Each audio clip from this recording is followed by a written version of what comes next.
permanecer en Jesucristo, en su dependencia y bajo su control es muy importante para el creyente, para su crecimiento espiritual. El propósito de Dios para cada creyente es que demos mucho fruto espiritual a lo largo de nuestra vida cristiana. Que hagamos buenas obras que sean de agrado para la gloria de Dios y no para nosotros mismos. El depender de Dios es muy importante para que el creyente pueda estar siempre en comunión con Él y también para no estar separados de Él. Nuestro crecimiento espiritual debe estar basado siempre en su palabra, escrita, y no guiarnos a veces por falsos maestros. Nuestro estudio del día de hoy es en el Evangelio de Juan. Probablemente este acontecimiento sucedió durante los últimos momentos de que Jesucristo compartió con sus discípulos antes de su crucifixión. Así que abran conmigo sus Biblias en Juan, en capítulo 15, y comencemos en versículo 1.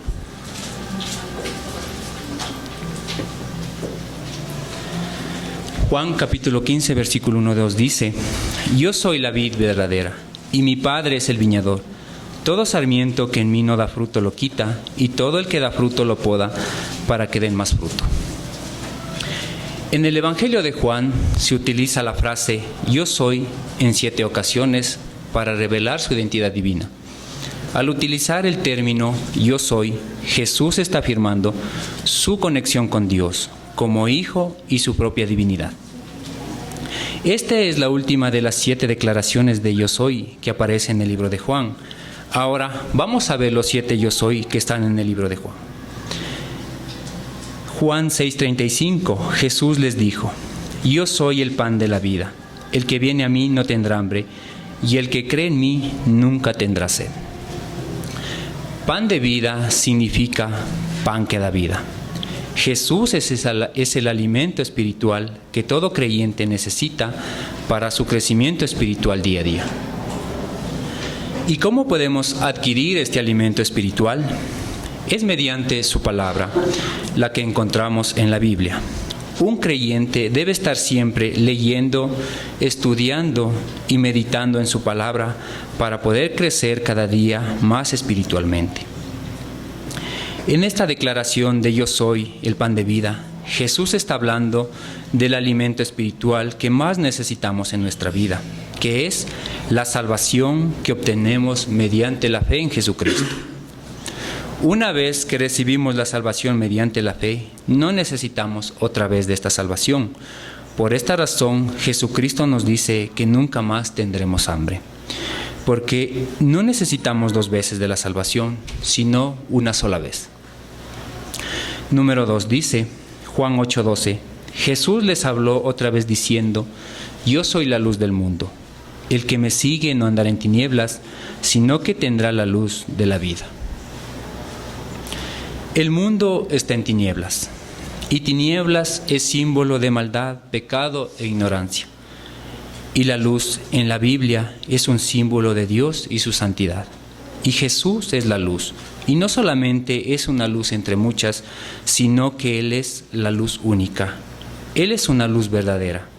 Y si nosotros estamos en la luz y permanecemos en la luz, y podemos ser luz para las demás personas. Como por ejemplo, nuestro testimonio puede animar a algunas personas que nos rodean. Ellos pueden ver cómo Jesucristo obra en nosotros, en nuestras vidas cada día, y podemos ser una motivación de fe para las demás personas. Juan 10:9 dice: Yo soy la puerta. Si alguno entra por mí será salvo, y entrará y saldrá y hallará pasto. Nosotros tenemos a la elección de 2 caminos en nuestra vida. Uno es la puerta ancha, donde está el pecador inmoral, donde está el pecador moral y donde está el pecador religioso. Y 2 es la puerta angosta, donde hay salvación, donde es el único camino hacia el Padre. ¿Y cómo podemos ir por esa puerta? Simplemente sucede cuando nosotros ponemos nuestra fe en Jesucristo y dejamos de confiar en nosotros mismos. En ese momento, nuestra dirección es hacia la puerta angosta, que es Jesucristo. Jesucristo es la única puerta. Nada más nos puede llevar donde está el Padre. Número 4 dice, yo soy el buen pastor. El buen pastor da su vida por sus ovejas. Todos nosotros somos como ovejas, algunas obedientes y otras no tan obedientes. Pero tenemos un buen pastor que siempre cuidará bien de su rebaño. Y Jesucristo es el buen pastor de todo su pueblo. Juan 11:25 dice, Jesús le contestó, yo soy la resurrección y la vida, el que cree en mí, aunque muera, vivirá. En el momento de nuestro nacimiento físico, nosotros nacemos ya espiritualmente muertos, porque estamos identificados con Adán y separados de Dios. Y si muriéramos en este estado, seguro que vamos al infierno. Pero Dios nos ama tanto que nos dio a su Hijo unigénito, Jesucristo, para que por medio de Él pudiéramos tener vida eterna. Porque Jesucristo, siendo Dios mismo, murió por todos nosotros, por todos nuestros pecados, pero resucitó al tercer día, venciendo la muerte. Jesucristo es la vida eterna, porque el que cree en Él no morirá nunca más.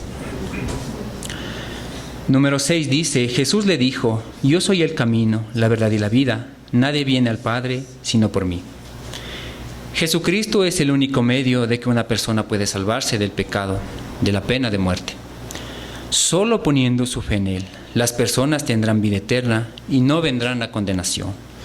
Nadie puede ganarse la vida eterna por sus propios méritos, como por ejemplo, buenas obras, cumpliendo la ley o siendo bautizado. ¿Por qué? Porque todos nosotros somos pecadores y necesitamos de un Salvador. Y ese Salvador es Jesucristo. Y número 7 dice, yo soy la vid verdadera y mi Padre es el viñador.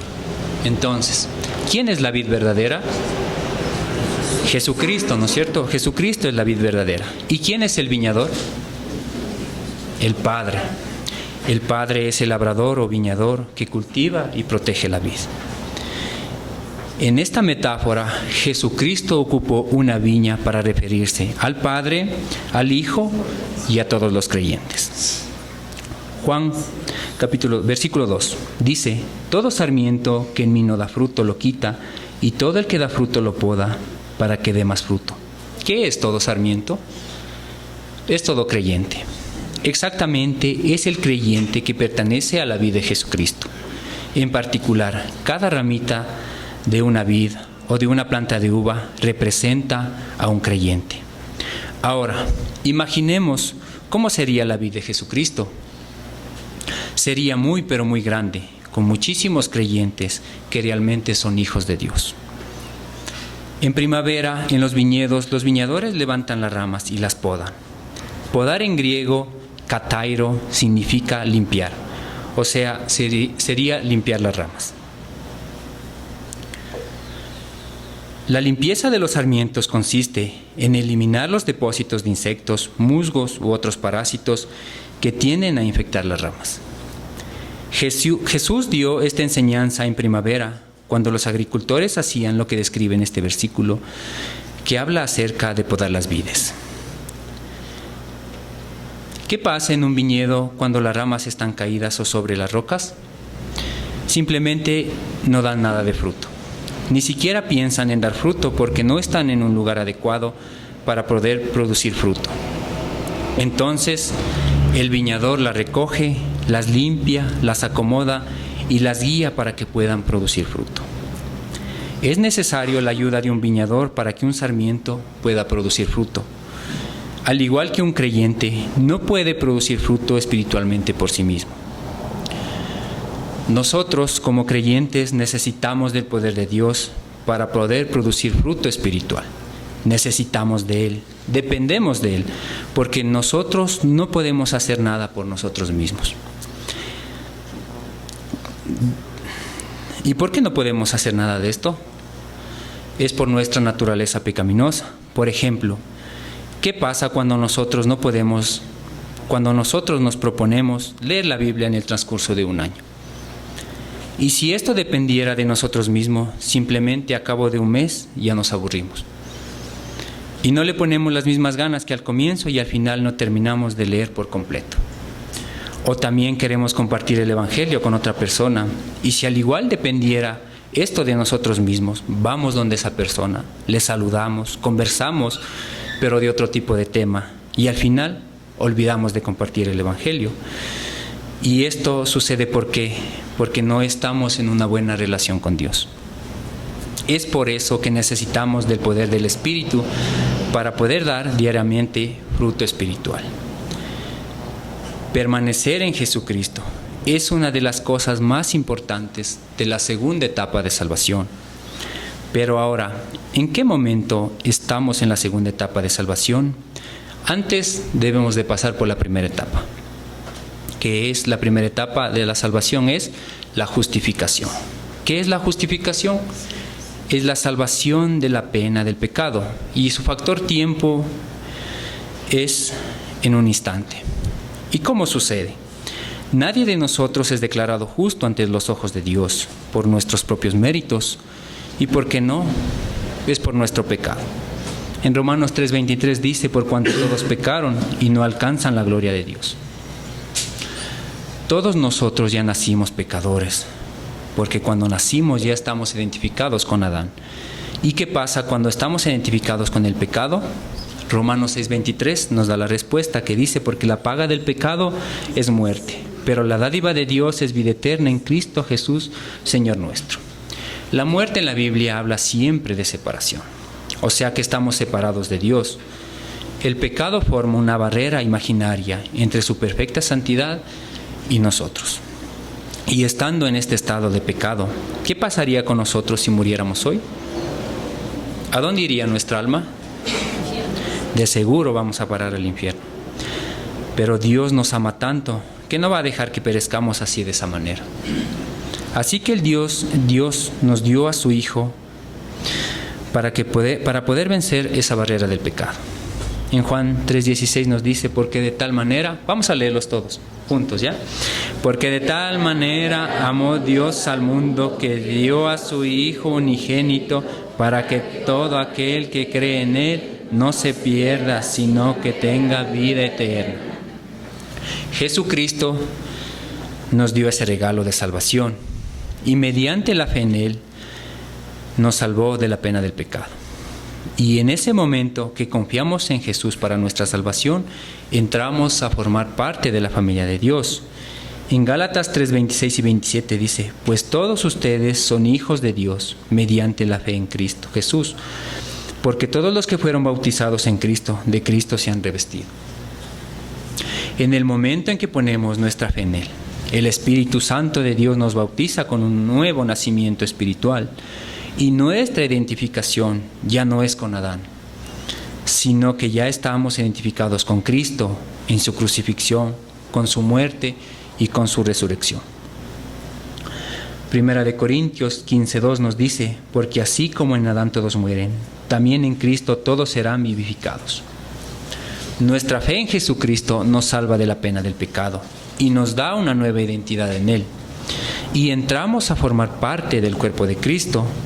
En Primera de Corintios 12, versículo 2 y 13 dice: porque así como el cuerpo es uno y tiene muchos miembros, pero todos los miembros del cuerpo, aunque son muchos, constituyen a un solo cuerpo, así también es Cristo.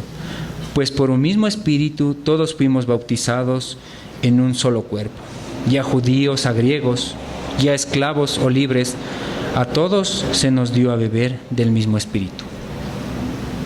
Somos salvos, tenemos una nueva identidad y formamos parte del cuerpo de Cristo. En Colosenses 1, 17 y 18 dice: y Él es antes de todas las cosas, y en Él todas las cosas permanecen. Él es también la cabeza del cuerpo, que es la iglesia. Él es el principio, el primogénito de entre los muertos, a fin de que Él tenga en toda la primicia. Y también entramos a formar parte de la Iglesia Universal. Desde el primer momento en que pusimos nuestra fe en Jesucristo, todos nosotros ya entramos a formar parte de la familia de Dios. Y pasamos a la segunda etapa de salvación, que es santificación, que es la salvación del poder del pecado. Y su factor tiempo es un proceso. Nosotros ya somos parte de la familia de Dios solamente por nuestra fe en Jesús. Y una vez que estamos dentro de la familia de Dios, nadie ni nadie nos puede sacar de este lugar o del estado en que estamos. Como podemos ver, nosotros ya estamos dentro de la familia de Dios. Y estando en la familia de Dios, la clave para poder dar mucho fruto espiritual es estar en comunión con Él. En 1 de Juan 1:7 dice: pero si andamos en la luz, como Él está en la luz, tenemos comunión los unos con los otros, y la sangre de Jesús, su Hijo, nos limpia de todo pecado. En el momento en que el creyente deja de estar en comunión con Dios, en el momento en que comete un pecado, ya no está en comunión con Dios. Primera de Juan 1:6 dice: si decimos que tenemos comunión con Él, pero andamos en tinieblas, mentimos y no practicamos la verdad. En ese momento dejamos de estar en luz y pasamos a estar en oscuridad o en tinieblas. Romanos 7:15 dice: porque lo que hago no lo entiendo, porque no practico lo que quiero hacer, sino que lo aborrezco, eso hago. ¿Qué debe hacer cada creyente para regresar a la comunión con Dios? Confesar sus pecados a Dios. Primera de Juan 1:9 dice: si confesamos nuestros pecados, Él es fiel y justo para perdonarnos los pecados y para limpiarnos de toda maldad. Cuando nosotros confesamos nuestros pecados a Dios, Él es fiel y justo y también es un Padre amoroso para perdonarnos. Pero la clave para permanecer siempre en comunión con Dios y no cometer pecados es siempre estar llenos del Espíritu. En Efesios 5:18 al 21 dice: y no se embriaguen con vino, en lo cual hay disolución, sino sean llenos del Espíritu. Hablen entre ustedes con salmos, himnos y cantos espirituales, y cantando y alabando con sus corazones al Señor. Den siempre gracias por todo, en el nombre de nuestro Señor Jesucristo, a Dios el Padre. Sométanse unos a otros en el temor de Cristo. Y también, si estamos llenos del Espíritu Santo, debemos de vivir por fe. Segunda de Corintios 5:7 dice: porque por fe andamos, no por vista. Este es el patrón que un creyente en Cristo debe realizar para poder estar en comunión con Jesucristo y poder dar más fruto espiritual. Dios ocupa a cada creyente de cualquier manera para que dé fruto. Y si un creyente da fruto, Dios lo guía para que siga dando más y más fruto espiritualmente a lo largo de su vida cristiana. Seguimos en versículo 2 y 3, dice: todo sarmiento que en mí no da fruto lo quita, y todo el que da fruto lo poda, para que dé más fruto. Ustedes ya están limpios por la palabra que les he hablado. Podar es quitar lo malo. Por ejemplo, si una planta tuviera el sentir de ser podado, ¿qué sentiría? ¿Qué pasaría si ella pudiera sentir al igual que una persona? Creo que eso le dolería mucho. Imagínate que te tengan que cortar todas tus hojas. Obviamente que sí le va a doler en el momento en que le corto, pero al final se sentiría muy bien, porque a veces son hojas secas que ya no tienen mucho aporte para ella. ¿Y esto con qué se compara con nosotros? Con que a veces nosotros no estamos dando fruto espiritual como Jesucristo quiere que sea. Entonces, Dios nos pone pruebas para ayudarnos a tener un mejor enfoque con lo que es el plan de Dios. Luego, Dios mismo nos da el consuelo para esa misma prueba que estamos pasando. Y tenemos una perspectiva mejor a lo que es el plan de Dios para nosotros. Una vez que somos justificados por nuestra fe, tenemos asegurada la tercera etapa de salvación, que es la glorificación. Es la salvación de la presencia del pecado. Y su factor tiempo es en un instante. Y sucederá cuando ya no estemos en este mundo. Pero en sí, solo la segunda etapa de salvación es algo que el creyente va a experimentar día tras día. Seguimos en versículo 3. Ustedes ya están limpios por la palabra que les he hablado. ¿Qué significa que son limpios? La noche antes de su crucifixión, Jesucristo nos da esta explicación acerca de que todos nosotros ya estamos limpios. En el Evangelio de Juan, en capítulo 13, comenzando en versículo 1, dice: antes de la fiesta de la Pascua, sabiendo Jesús que su obra había llegado para pasar de este mundo al Padre. Habiendo amado a los suyos que estaban en el mundo, los amó hasta el fin. Y durante la cena, como ya el diablo había puesto en el corazón de Judas Iscariote, hijo de Simón, el que lo entregara, Jesús, sabiendo que el Padre había puesto todas las cosas en sus manos y que de Dios había salido y a Dios volvía, se levantó de la cena y se quitó el manto, y tomando una toalla se la ciñó. Luego echó agua en una vasija y comenzó a lavar los pies de los discípulos y secándolos con la toalla que tenía ceñida. Cuando llegó a Simón Pedro, éste le dijo: Señor, ¿tú me vas a lavar a mí los pies? Jesús le respondió: ahora tú no comprendes lo que yo hago, pero lo entenderás después. Jamás me lavarás los pies, le dijo Pedro. Si no te lavo, no tienes parte conmigo, le respondió Jesús. Simón Pedro le dijo: Señor, entonces no solo los pies, sino también las manos y la cabeza. Jesús le dijo: el que sea bañado no necesita lavarse, excepto los pies, pues están todos limpios. Ustedes están limpios, pero no todos, porque sabía quién lo iba a entregar. Por eso dijo: no todos están limpios.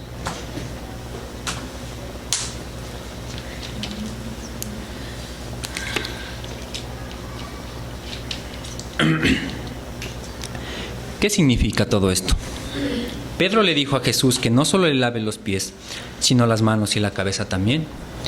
Y la respuesta de Jesús fue que el que sea bañado no necesita lavarse de nuevo. Tito 3:5 dice: Él nos salvó, no por las obras de justicia, porque nosotros hubiéramos hecho, sino conforme a su misericordia, por medio del lavamiento de la regeneración y la renovación del Espíritu Santo. Esto significa que nosotros ya somos limpios por medio de Jesucristo y no necesitamos ser limpios de nuevo. Todos nuestros pecados ya fueron pagados por la sangre de Jesucristo en su muerte en la cruz. Y en el momento en que ponemos nuestra fe en Él, ya somos limpios y no necesitamos otra vez de esa salvación porque ya la tenemos. Pero eso no significa que en algún momento nos desviemos. Y solo necesitamos confesar nuestros pecados ante Dios para permanecer limpios otra vez. Esto es a lo que Jesucristo se refiere cuando solo le lavó los pies a los apóstoles, porque ya estaban limpios espiritualmente. Ser limpios en contexto habla de estar siempre en comunión con Dios. Seguimos en versículo 4, dice: permanezcan en mí y yo en ustedes. Como el sarmiento no puede dar fruto por sí mismo si no permanece en la vid, así tampoco ustedes si no permanecen en mí. Jesucristo nos dice: permanezcan en mí. ¿Y qué significa permanecer en Él? En primer lugar, significa someterse en dependencia activa al Señor. Y en segundo lugar, puede referirse a la obediencia que se caracteriza por la fe y el amor hacia Cristo Jesús. Jesucristo nos pide que permanezcamos en Él, y Él nos promete que Él permanecerá también en nosotros. Podemos imaginar una rama de uva sin su tronco o su raíz. De hecho, se secaría en muy poco tiempo. Pero si la rama está sujeta a su tronco y raíz, puede vivir y crecer y dar mucho más fruto. Asimismo, si nosotros permanecemos en Cristo, podemos dar buen fruto espiritual. Permanecer en Cristo significa depender día a día de Él y de confiar en Él para todas nuestras necesidades. El concepto de nuestra fe es Jesucristo, y eso implica su palabra, su promesa y sus principios bíblicos. Vivir por Él requiere vivir de acuerdo con lo que Él nos dice en su palabra. Seguimos, versículos 5 al 7 dice: yo soy la vid, ustedes los sarmientos. El que permanece en mí y yo en él, ese da mucho fruto, porque separados de mí, nada pueden hacer. Nuevamente Jesucristo vuelve a afirmar que Él es la vid y nosotros los sarmientos. Y si permanecemos en Él y Él en nosotros, podemos dar mucho fruto, pero si estamos separados de Él, no podemos hacer nada. ¿Y qué necesitamos nosotros para permanecer en Jesucristo? Es estar en comunión con Dios. Uno de los procesos más importantes de la santificación es estar en comunión con Dios. ¿Qué pasa si no estamos en comunión? Estamos en tinieblas y separados de Dios. ¿Y qué debemos hacer para regresar nuevamente a esa comunión? Tenemos que confesar nuestros pecados a Dios para que Él nos perdone y volvamos nuevamente a estar en comunión con Él. Y así podemos hablar con Dios y pedir lo que necesitemos. Versículo 6 dice: si alguien no permanece en mí, es echado fuera, como un sarmiento, y se seca, y lo recogen y los echan al fuego y se quema. Muchas veces la gente cree que todo juicio es igual, pero en la Biblia tenemos 3 tipos de juicio después del rapto de la iglesia. Tenemos el juicio del tribunal de Cristo, el juicio de las naciones y el juicio del gran trono blanco o el juicio de los incrédulos. Son 3 tipos de juicio que describe la Biblia. Y también creen que toda referencia al fuego se refiere al infierno, pero en este tipo de fuego que se refiere en este versículo habla acerca del tribunal de Cristo, el juicio que es para recompensa de todos los creyentes. Primera de Corintios 3, 11 al 15 dice: pues nadie puede poner otro fundamento que el que ya está puesto, el cual es Jesucristo. Ahora bien, si sobre este fundamento alguien edifica con oro, plata, piedras preciosas, madera, heno, paja, la obra de cada uno será evidente, porque el día dará a conocer, pues con fuego será revelada. El fuego mismo probará la calidad de la obra de cada uno. Si permanece la obra de alguien que se ha edificado sobre el fundamento, recibirá recompensa. Si la obra de alguien es consumida por el fuego, sufrirá pérdida. Sin embargo, él será salvo, aunque así como a través de fuego. ¿Cuál es la diferencia entre estos elementos? Lo que representa es la diferencia de la obra hecha por el Espíritu y la diferencia de la carne. Entonces, todas nuestras obras serán consumidas por el fuego, y si el creyente construyó con oro, plata, piedras preciosas, tendrá sus recompensas en el cielo. Pero si construyó con madera, paja, heno, todo esto será consumido por fuego, y el creyente, aunque no perderá su salvación, no tendrá recompensa. Y muchos se preguntarán: ¿cómo construimos con oro y gemas preciosas? Es cuando el creyente hace buenas obras para Dios, estando en comunión con Él. Versículo 7 dice: si permanecen en mí y mis palabras permanecen en ustedes, pidan lo que quieran y se les será hecho. Lo primero que debemos hacer para que el Padre nos escuche es permanecer en Él. Y permanecer en Él significa estar en comunión con Él o estar de acuerdo con Él. Y si estamos en comunión con Él, tenemos la garantía de que Él nos sabrá escuchar. Y sabemos que si Él nos escucha, si lo que pedimos sea conforme a su voluntad. Primera de Juan 5, 14 al 15 dice: esta es la confianza que tenemos delante de Él, que si pedimos cualquier cosa conforme a su voluntad, Él nos oye. Y si sabemos que Él nos oye en cualquier cosa que pidamos, sabemos que tenemos las peticiones que le hemos hecho. Seguimos en versículo 8, dice: en esto es glorificado mi Padre, en que den mucho fruto y así prueben que son mis discípulos. Normalmente, ¿cómo podemos probar que somos sus discípulos? Si no hemos probado cómo es el verdadero discipulado. El verdadero discipulado prueba estar constantemente en la palabra de Dios. En Marcos capítulo 8, versículo 34 dice: llamando Jesús a la multitud y a sus discípulos les dijo: si alguien quiere venir conmigo, niéguese a sí mismo, tome su cruz y sígame. ¿Cuál es el modelo del discipulado? No identificarse con su antiguo yo, es decir, dejar de lado lo que uno prefiere para sí mismo. Estar dispuesto a sufrir por causa de Jesucristo y seguir a Jesús, seguir su ejemplo y en general toda su vida. Versículo 9 dice: como el Padre me ha amado, así también yo los he amado. Permanezcan en mi amor. ¿Y cómo podemos saber que el Padre nos ama? Él nos dio a su Hijo Jesucristo. Juan 3:16 dice, porque de tal manera amó Dios al mundo, que dio a su Hijo unigénito, para que todo aquel que cree en Él no se pierda, sino que tenga vida eterna. Jesucristo dio su vida por nosotros, y esto nos demuestra que Jesucristo nos ama también. En Romanos 5:8 dice, pero Dios demuestra su amor para con nosotros, en que siendo aún pecadores, Cristo murió por nosotros. ¿Cómo podemos permanecer en su amor? Debemos disfrutar constantemente en su comunión, disfrutar esa relación hermosa con Él. ¿Con qué amor nos ama Jesús? Es con el amor del Padre para Él.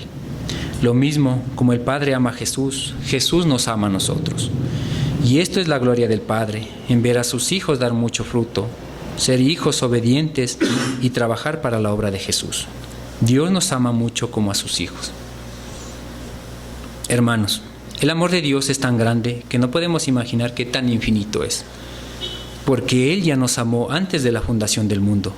Porque Dios ya sabía que al igual que yo, todos ustedes ya estaban escritos en el libro de la vida.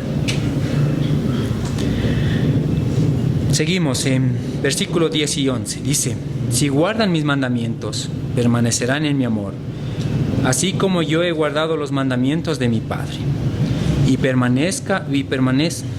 permanezco en su amor. Estas cosas les he hablado, para que mi gozo esté en ustedes y su gozo sea perfecto. Cuando activamente estamos en comunión con Jesús y disfrutando de ese amor que Él tiene para nosotros, ¿qué podemos hacer nosotros? Debemos hacer buenas obras para la gloria de Dios. También Él nos dice, estas cosas les he hablado. ¿Cuáles son las cosas? Es la dependencia del creyente en Él, para experimentar el gozo de Dios. ¿Y cómo experimentamos el gozo de Dios? En Gálatas 5, 22 y 23 nos dice, pero el fruto del Espíritu es amor, gozo, paz, paciencia, benignidad, bondad, fidelidad, mansedumbre, dominio propio. Contra tales cosas no hay ley. Estos son los frutos. Estos frutos se pueden experimentar estando en comunión y llenura del Espíritu Santo. Y si estamos llenos del Espíritu Santo, Él nos controla. Seguimos en versículo 12, dice, este es mi mandamiento, que se amen los unos a los otros, así como yo los he amado.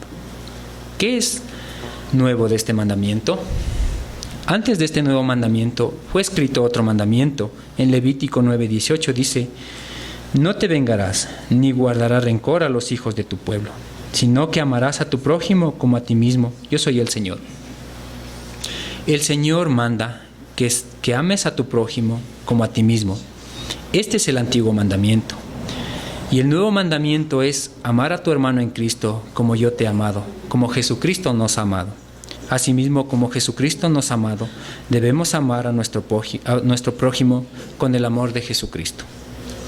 En Juan 13:34 dice, un mandamiento nuevo les doy, que se amen los unos a los otros, que como yo les he amado, así también se amen los unos a los otros. Este es el nuevo mandamiento. Antes dijo, ama a tu prójimo como a ti mismo.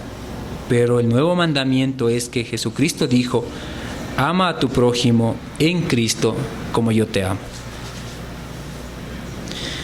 Versículo 13 dice, nadie tiene un amor mayor que este, que uno dé su vida por sus amigos. Nadie en este mundo tiene ni tendrá un mejor amor que el de Jesucristo por nosotros.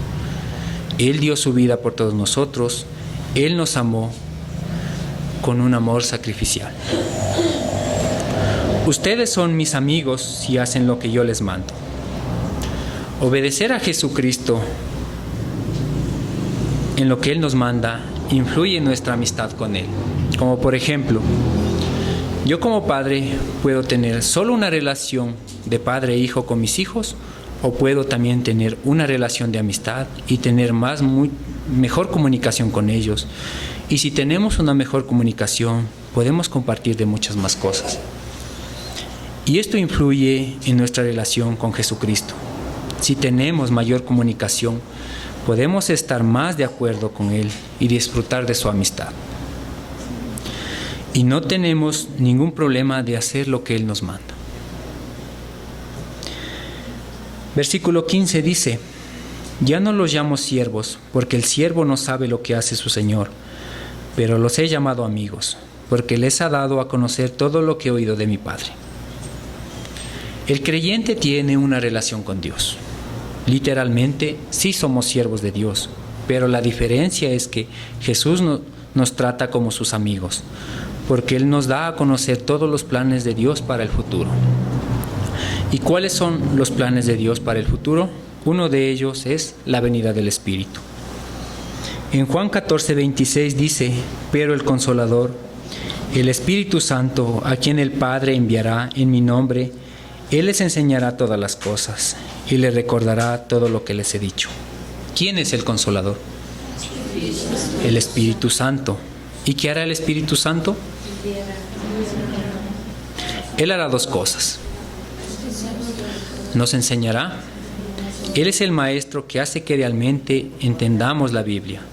Sin el ministerio del Espíritu Santo no podríamos aprender bien la Biblia.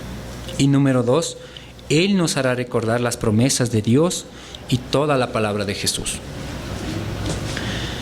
Juan 16:8-11 dice: y cuando Él venga, convencerá al mundo de pecado, de justicia y de juicio.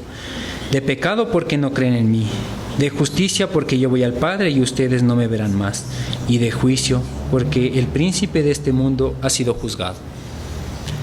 ¿Quién vendrá nuevamente? El Espíritu Santo.